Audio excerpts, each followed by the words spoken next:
When he regained some strength, Ben left the confines of their encampment and found his way back to the grand archway they had come through when they first escaped.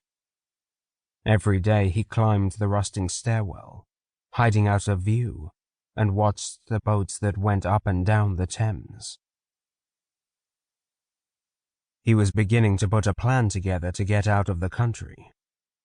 It wasn't much of a plan, he knew that all too well, but it was the only one they had. There were risks, but any plan would have risks. The question was, if Kat and Luke would be willing to throw caution to the wind and take the risks involved. After 5 days in hiding, the majority of their time spent recovering and rejuvenating with the aid of the blood, Ben deemed that it was time to bring up the plan he had been concocting.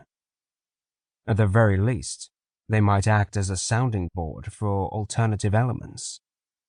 None of what he was scheming was set in stone, nor was it guaranteed for success, not by a long shot.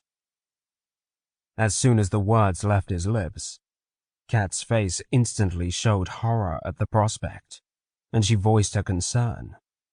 There was so much that could go wrong, so much that relied on hope, so much more that relied on putting their trust and faith in the free blood. It wasn't her own safety she was worried about. The idea of putting Luke anywhere close to further danger was abhorrent and made her feel sick to her stomach.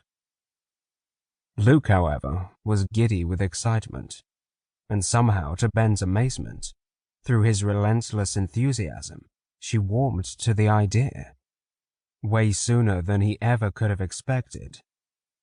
Kat was convinced that the entire thing would be an adventure rather than a risk. She was on board. They all were. Ben hated to admit it, but somewhere inside himself there was a giddy 5-year-old who was just as excited as Luke. After all, soon they were going to be playing pirate.